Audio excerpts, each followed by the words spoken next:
بسم اللہ الرحمن الرحیم۔ السلام علیکم everyone, my name is Hadiqa Saleem and welcome back to my channel. انشاءاللہ آج ہم آسان اصول فقہ میں سے شرائع ماقبل پڑھیں گے، اور شرائع ماقبل کا تعلق جو ہے وہ مختلف فی ادلہ شریعہ سے ہے، یعنی کہ وہ مختلف فی ادلہ شریعہ وہ ادلہ شریعہ کہ جن کے حجت ہونے میں ائمہ کرام کا اختلاف ہے۔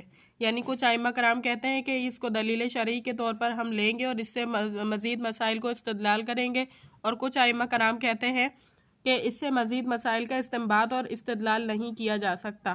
ٹھیک ہے، اس سے پہلے تمام جو متفقن علیہ ادلہ شریعہ تھی، قرآن مجید، سنت رسول حدیث، قرآن مجید، سنت رسول، اجماع اور قیاس، یہ ان پر ائمہ کرام کا اتفاق تھا کہ ان سے مسائل کو استنباط اور اخذ کیا جا سکتا ہے۔ لیکن شرائع ماقبل کیا ہے کہ شرائع ماقبل میں استنباط احکامات نہیں کیا جاتا۔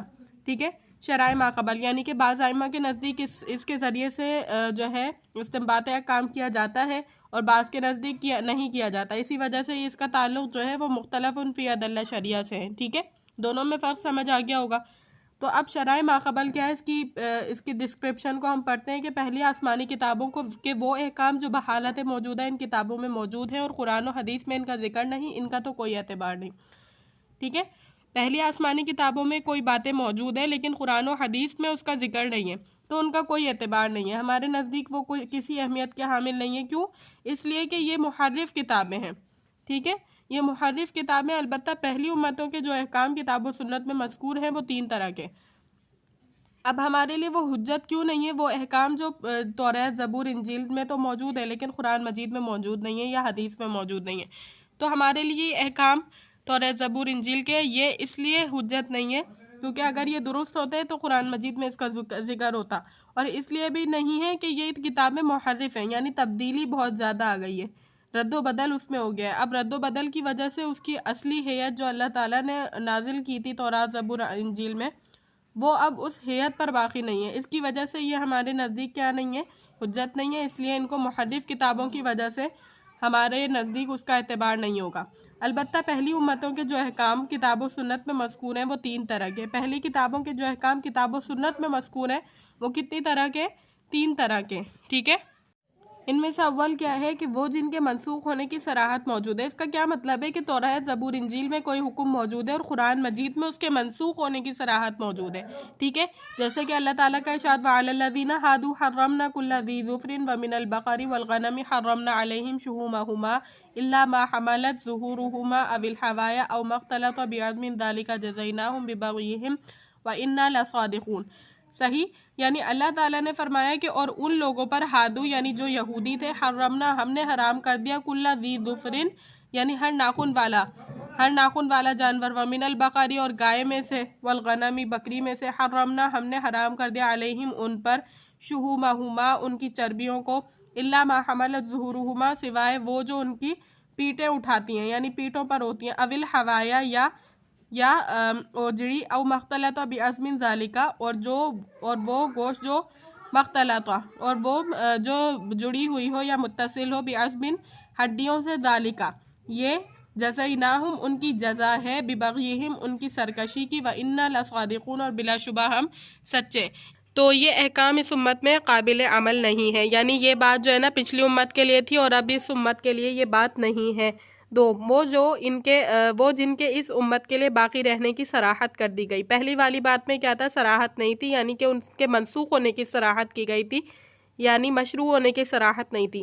اب کیا ہے کہ دوم وہ ہے جن کے اس امت کے لیے باقی رہنے کی صراحت کی گئی ہے، یعنی کہ یہ اب بھی باقی ہیں۔ صحیح، یا ایھا الذین آمنوا کتب علیکم الصیام کما کتب علی الذین من قبلکم لعلکم تتقون۔ یا ایھا الذین اے ایمان والوں، کتب علیکم تم پر فرض کیے گئے ہیں، الصیام روزے، کما کتبہ جیسے کہ فرض کیے گئے تھے، علی الذین ان لوگوں پر، من قبلکم جو تم سے پہلے تھے، لعلکم تتقون شاید کہ تم ڈرو، تقوی اختیار کرو۔ ٹھیک ہے، یہ احکام اس امت میں بھی بالاتفاق باقی ہیں، یعنی دوسری قسم کیا ہے، اس امت میں بھی بالاتفاق باقی ہیں۔ پہلی والی بات کیا تھی کہ وہ باقی نہیں ہے، دوسری والی بات کیا ہے، یہ باقی ہے۔ سوم کیا ہے کہ وہ جن کے نہ باقی رہنے کی صراحت کی گئی ہے نہ منسوخ ہونے کی، وَكَتَبْنَا عَلَيْهِمْ فِيهَا أَنَّ النَّفْسَ بِالنَّفْسِ۔ ٹھیک ہے، یعنی کہ اب کیا ہے کہ نہ باقی رہنے کی صراحت کی گئی ہے اور نہ منسوخ رہنے کی صراحت کی گئی ہے، جیسے کہ یہ آیت ہے وَكَتَبْنَا عَلَيْهِمْ ہم نے لکھ دیا ہے ان پر فیہا ان النفس بالنفس کہ نفس کے بدلے میں نفس ہے۔ اس کے بعد دیکھیے ایسے احکام بھی جمہور کے نزدیک امت کے لیے باقی رہیں گے، ٹھیک ہے۔ یہ والے احکام بھی جس کے بارے میں نہ صراحت کی گئی، منسوخ ہونے کی صراحت کی گئی اور نہ باقی رہنے کی صراحت کی گئی، تو اس میں بھی کیا ہوگا، یہ امت کے لیے باقی رہیں گے۔ جیسا کہ ہذہ ناقۃ اللہ شرب ولکم شرب یوم معلوم، جیسے کہ یہاں پر حضرت صالح علیہ السلام نے اللہ کی جو اونٹنی تھی، یعنی کہ اونٹنی بطور معجزہ جو برآمد ہوئی تھی، اس کے بارے میں اپنی قوم سے کہا تھا کہ اس کے لیے اس کا کھانا اور پینا ہے متعین دنوں میں، ٹھیک ہے۔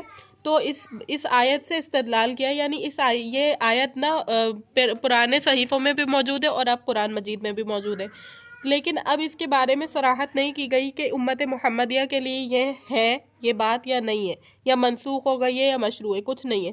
تو اس کا حکم اب بھی باقی رہے گا، یعنی اس سے استدلال کرنا جائز ہوگا۔ جیسے سے استدلال کیا جاتا ہے کہ ناقابل تقسیم مشترک اشیاء کی ماہیات کے ذریعے تقسیم کی جا سکتی ہے، جس سے مالکان باری باری فائدہ اٹھائیں گے، صحیح ہے۔ یعنی کہ اس آیت سے جو ہے نا ہذہ ناقۃ اللہ شرب ولکم شرب یوم معلوم سے ایک استدلال کیا گیا ہے کہ وہ چیزیں جن میں جو ہے نا تقسیم نہیں ہو سکتی، یعنی جن کو تقسیم نہیں کیا جا سکتا، تو اس صورت میں جو ہے نا باری باری کسی اس چیز سے فائدہ اٹھانا جائز ہوگا، ٹھیک ہے۔ استدلال اس سے یوں کیا گیا ہے، ٹھیک۔ تو اس کا خلاصہ اس چیپٹر کا ہمیں کیا پتہ چلا کہ ہمارے پاس وہ باتیں جو کہ دوسری کتابوں میں تورات، زبور، انجیل وغیرہ میں موجود ہیں لیکن قرآن مجید میں موجود نہیں ہے، تو ان کا کوئی اعتبار نہیں ہے، ان کے بارے میں کوئی حکم نہیں لگائیں گے۔ البتہ وہ چیزیں، وہ باتیں جو تورات، زبور، انجیل وغیرہ میں موجود ہیں اور قرآن مجید میں بھی یہ باتیں موجود ہیں، تو ان کی 3 قسمیں بتائیں۔ ایک یہ کہ جن کے بارے میں جو ہے منسوخ ہونے کا حکم ہے، تو وہ باتیں جو ہے اس امت کے لیے باقی نہیں رہیں گی۔ دوسری یہ کہ جن کے باقی رہنے کی صراحت کر دی گئی ہے، تو وہ احکام جو ہے نا اس امت کے لیے بھی باقی رہیں گے۔ تیسری یہ کہ جس میں نہ صراحت کی گئی ہو باقی رہنے کی اور نہ ہی منسوخ ہونے کی صراحت کی گئی ہو، تو وہ بھی اس امت کے لیے باقی رہیں گے۔